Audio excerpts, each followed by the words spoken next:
Legenda Horbojolo Horbopudi, Raja Marsundung Simanjuntak.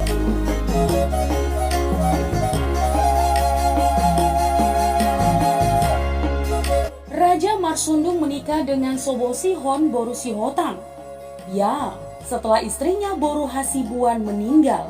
Dikisahkan teman, Raja Parsuratan pernah merancang kejahatan kepada Simanjuntak Sitolusadaina sewaktu Simanjuntak Sitolusadaina masih bayi. Ketika Raja Mardaup lahir, Raja Parsuratan merancang kejahatan kepadanya, namun gagal berkat antisipasi opungnya Simanjuntak Sitolusadaina, yaitu si Godang Ulu atau si Hotang, maka Raja Mardaup selamat. Kisah ini diketahui Simanjuntak Sitolusadaina setelah mereka dewasa. Namun Simanjuntak Sitolusadaina tetap tidak pernah menaruh dendam terhadap kakaknya atas pesan dari ibunda tercinta agar Simanjuntak Sitolusadaina tetap menganggap Raja Parsuratan sebagai pengganti ayahnya.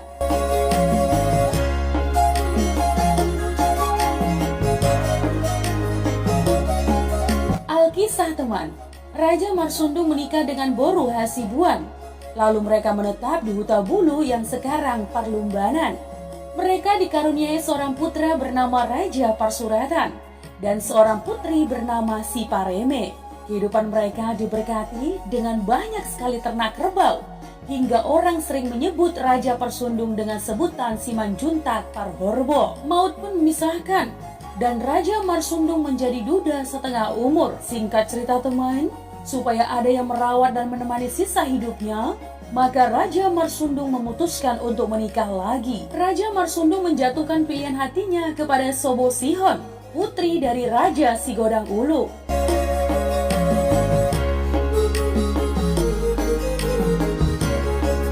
Kedatangan Raja Marsundung melamar Sobosihon sangat menggembirakan hati Raja Sigodang Ulu. Sobosihon pun menjadi istri Raja Marsundung.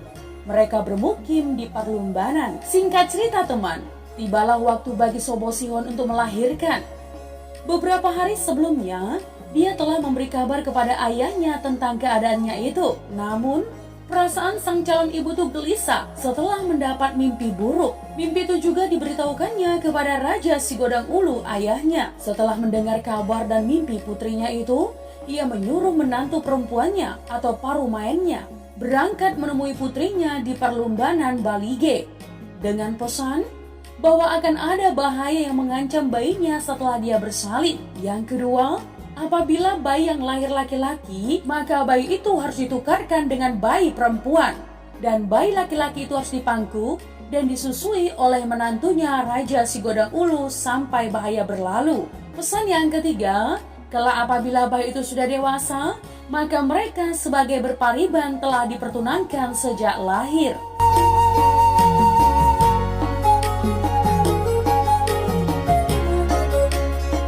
Sesampainya di Parlumbanan, menantu Raja Sigodang Ulu atau yang disebut Nantulang Naburju, dia mendapati Sobosihon sedang berjuang dibantu dukun berana atau si Baso untuk bersalin.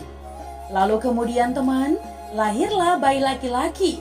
Dan setelah dimandikan, sang bayi langsung ditukarkan sesuai pesan tadi. Diadakanlah acara makan bersama untuk syukuran kelahiran bayi itu. Seluruh penduduk kampung diundang teman. Mendengar kabar bahwa adik tirinya adalah laki-laki, maka Raja Parsuratan menjadi benci dan ingin menyakiti adiknya itu. Sebab menurutnya, kelak akan ada pewaris harta ayahnya selain dia.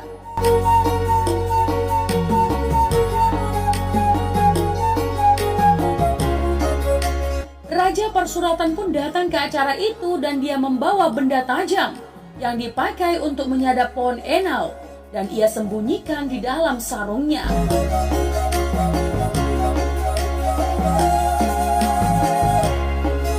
Kehadirannya membuat semua orang terharu, sebab selama ini dia memusuhi ibu tirinya. Itulah penilaian orang kebanyakan. Padahal Raja Parsuratan hendak memanfaatkan momen itu untuk menyakiti adik tirinya. Lalu dia meminta supaya dia boleh memangku adiknya yang baru lahir itu.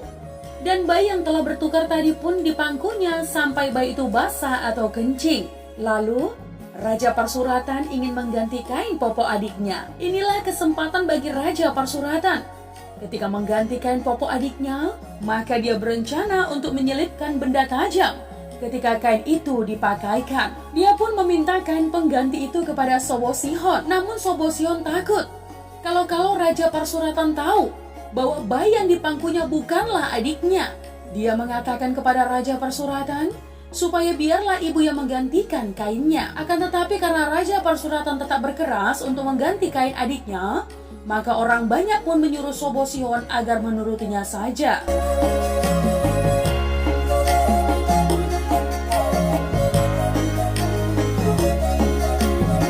Saat membuka kain basah bayi yang di pangkunya, Raja Parsuratan terperanjat karena bayi dilihatnya bukanlah bayi laki-laki. Merasa niatnya sudah terbaca, maka geramlah hatinya. Dan dia berdiri lalu melangkahi bayi itu dan berjalan menghampiri Sobosihon dan berkata, "Orang mengatakan bahwa yang lahir adalah adikku laki-laki. Tetapi engkau telah menipuku dengan memberi adik perempuan orang lain untuk aku pangku. Inilah bagianmu." Raja Parsuratan pun menyakiti ibu tirinya Sobosihon. Lalu setelah itu ia lari meninggalkan acara dalam keadaan kacau balau. Raja Parsuratan tidak berhasil menyakiti dan melukai adiknya, tetapi menyakiti Sobosihon ibu tirinya. Itu telah membuatnya cukup puas. Demikianlah Raja Merdaup diselamatkan nan tulang Naburju, yang rela menyeberangi Danau Toba demi menyampaikan pesan Raja Sigodang Ulu. Itulah sebabnya teman, sampai sekarang semua keturunan Simanjuntak dari Sobosihon sangat menghormati keturunan dari Sigodang Ulu, yaitu marga Sihotang.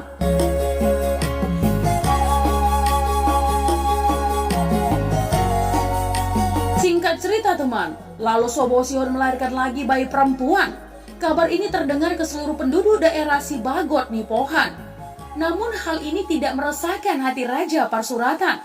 Sebab dalam tradisi Batak, anak perempuan tidak berhak untuk mendapat bagian warisan. Jadi, kelahiran adik tiri yang perempuan ini turut menggembirakan Raja Parsuratan. Sang bayi diberi nama Siboru Hagohain Naindo. Selang beberapa tahun kemudian, Sobosihon melahirkan lagi yang diberi nama Raja Sitombuk.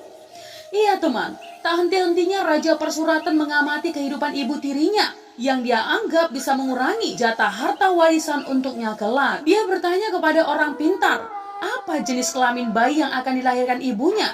Setelah mengetahui bahwa bayi laki-laki jawabannya, maka ia berusaha merancangkan kecelakaan agar bayi itu terluka atau bahkan tiada.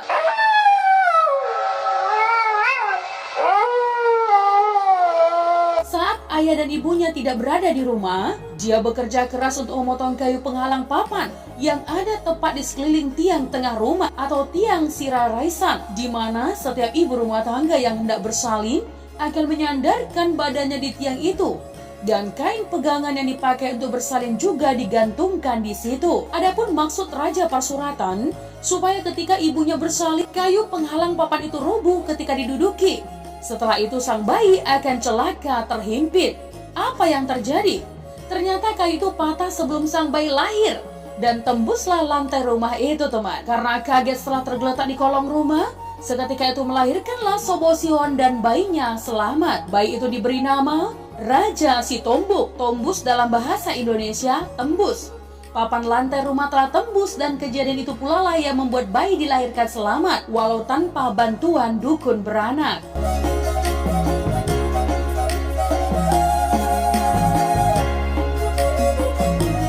Kali ini Raja Parsuratan ingin memusnahkan rumah tempat tinggal ayahnya dan ibu tirinya. Dia sendiri telah mempunyai rumah setelah menikah dan pisah rumah dari orang tuanya atau manjae. Waktunya tiba dan Sobosihon akan melahirkan bayinya. Para ibu bersama dukun beranak telah berkumpul dan memasuki rumah Raja Marsundung. Dari kejauhan, Raja Parsuratan mengamat-amati mereka. Setelah melihat mereka telah masuk ke rumah, maka Raja Parsuratan membawa selutan api. Dia membakar atap rumah dari bagian dapur. Ya, api menyala dan semua orang berhamburan keluar rumah termasuk Sobosihon. Dia panik sambil berteriak, "Api, api, api, api." Singkat cerita teman, Sobosihon pun akhirnya dapat diselamatkan.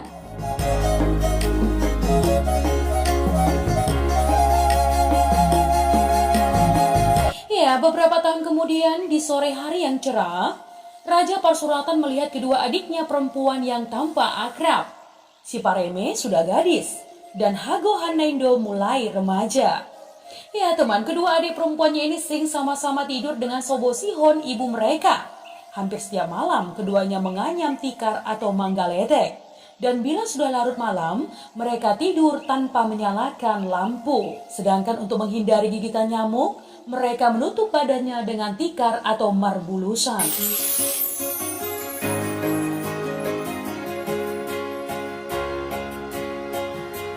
Ya, Raja Parsuratan memiliki rencana untuk membangun rumah ukirnya. Namun sebagai syarat untuk membangun rumah ukir adat, ia harus memberi suatu persembahan. Sehingga timbullah ide untuk mempersembahkan adik tirinya yang bernama Hagohan Naindo. Nah teman, untuk melancarkan aksinya, ia memberikan kepada si Pareme, adik kandungnya, sebuah gelang yang terbuat dari gading. Konon, gelang ini merupakan pusaka pemberian dari mendiang Boru Hasibuan, ibu kandung Raja Parsuratan. Lalu si Pareme pun memakai gelang itu teman.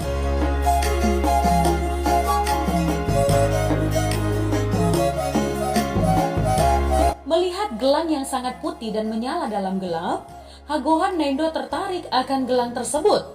Lalu Hagohan meminjam gelang itu dan langsung saja memakainya. Iya, seperti biasa mereka menganyam tikar. Setelah malam tiba, mereka tidur marbulusan. Dan gelang tadi masih di tangan Hagohan Naindo. Malam itu menjelang subuh, datanglah orang asing ke rumah Raja Parsuratan dengan niat yang kurang baik. Iya, sebelumnya teman, Raja Parsuratan berpesan kepada orang asing itu bahwa sekarang ada dua gadis yang tidur di rumah ayahnya. Dan gadis yang tidak memakai gelanglah yang harus dibawa sebagai persembahan.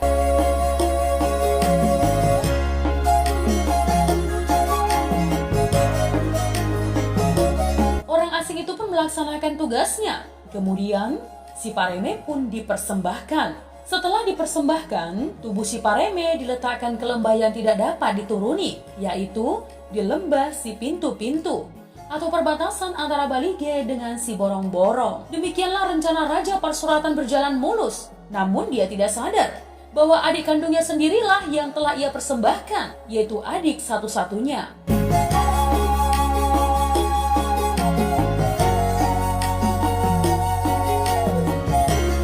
Melihat tindak tanduk anak tirinya, Sobosihon lalu bersusah hati. Apalagi setelah si Pareme diketahui telah dipersembahkan untuk membangun ukiran rumah Raja Parsuratan. Hal ini membuat Sobosihon jatuh sakit dan penyakitnya pun tambah parah. Saat penyakitnya semakin memburuk, ia memanggil kelima anaknya. Sedangkan Raja Parsuratan seperti biasa pergi ke sawah. Saat itu teman, Sobosihon berpesan, "Janganlah lupakan apa yang telah dilakukan oleh abangmu Raja Parsuratan. Akan tetapi jangan balaskan perbuatan jahatnya, karena hanya Mula Jadina Bolonlah yang bisa membalasnya. Raja Parsuratan itu adalah abangmu sebagai ganti ayah bagimu. Di mana dia duduk, janganlah kamu menghampiri dia. Dan jika kamu sedang duduk di suatu tempat, kalau dia datang, tinggalkanlah dia. Karena dia adalah ganti ayah bagimu yang harus kamu hormati. Jangan kamu menyusahkan hatinya, walaupun dia menyusahkan kamu. Bila kamu sedang menyalakan api di dapur rumahmu atau di mana saja, lalu asapnya terhembus angin ke rumahnya atau ke arah di mana abangmu berada, padamkanlah api itu, supaya dia tidak mengeluarkan air mata karena asap apimu. Jangan bertengkar dengan abangmu. Sebab itu apabila tanamanmu ada yang condong tumbuh mengarah ke pekarangan rumahnya, seumpama tanaman pisangmu sedang tumbuh dan berjantung, maka lebih baik tebang saja itu, daripada setelah buahnya ada lalu diambil oleh anaknya dan kamu tidak bisa menahan emosimu dan bertengkar."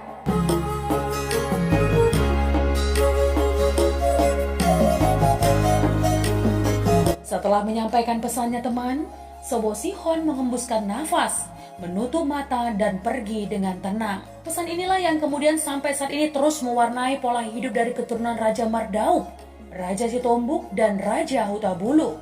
Dan pesan-pesan tersebut sangat dihargai dan dituruti oleh seluruh keturunan Simanjuntak Sitolu Sadaina.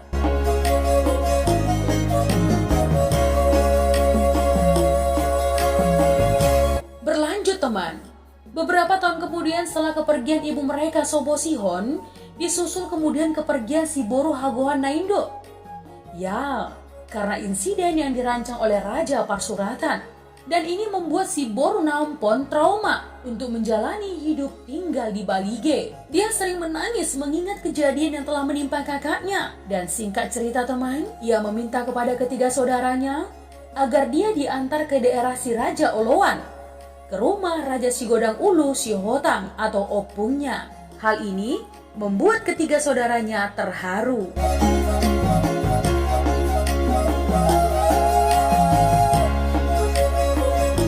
Muncul persoalan, siapa yang akan memasak makanan dan mengurus rumah? Apabila si Borunampon pergi, Raja Hutabulu berkata kepada abangnya, "Bukankah dulu abang Raja Mardauk telah ditunangkan dengan Pariban sejak lahir? Sekarang abang ambil saja dia untuk menjadi pendamping abang. Secepatnya saja bang, supaya ada yang mengurus rumah dan memasak makanan untuk kita." Perkataan ini membuka jalan pikiran ketiga saudaranya dan sekaligus membuka jalan bagi si Borunampon, ya, untuk dapat tinggal di kampung opungnya.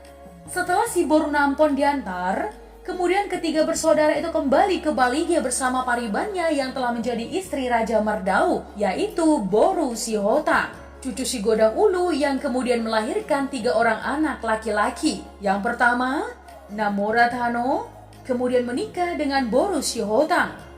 Namora Sende, kemudian menikah dengan Boru Sihotang. Tuan Sibadogil, yang kemudian menikah dengan Boru Siagian Pardosi.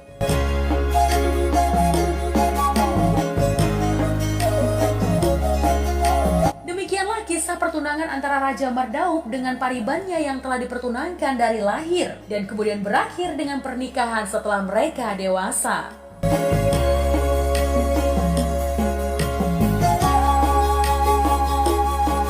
Kembali ke Raja Parsuratan. Setelah beberapa kali Raja Parsuratan mengelak dan memberi banyak alasan dalam hal pembagian harta warisan kepada adik-adiknya, tapi kali ini Raja Parsuratan tidak dapat lagi mengelak dan dilakukanlah pembagian warisan. Raja Parsuratan berkata, "Sekarang di hadapan tua-tua, aku akan membagi warisan peninggalan orang tua kita.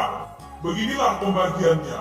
Mengenai sawah, karena aku adalah anak dari istri pertama ayah, maka tanah persawahan yang pertama dialiri air adalah milikku. Dan karena ibu kita 2 orang, maka tanah akan dibagi 2 luasnya. Mengenai semua kerbau milik mendiang ayah kita, karena aku adalah anak dari istri pertama ayah, maka paha depan setiap kerbau merupakan bagianku. Sedangkan paha belakang adalah bagian kamu bertiga anak istri ayah yang kemudian."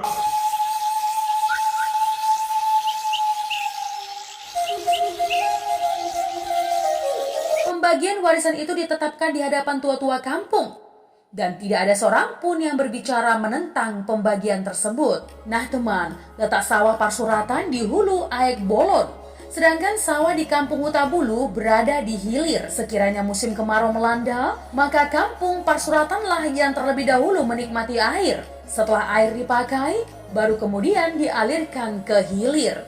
Mengenai pembagian warisan ternak, Raja Parsuratan membagi dengan cara lembu dibagi berdasarkan paha depan dan paha belakang. Hal ini dilakukan untuk mengantisipasi ke depan, supaya hanya dia saja yang selalu memanfaatkan tenaga kerbau untuk membajak sawah dan menarik pedati. Sebab itu teman, ia membagi dengan cara demikian. Jadi teman, karena satu-satunya peristiwa pembagian kerbau yang demikian anehnya, maka kebanyakan orang saat itu mengejek dengan sebutan Parhorbo Jolo terhadap Raja Parsuratan. Sedangkan kepada ketiga bersaudara seibu, orang menyebut mereka dengan Parhorbo Pudi.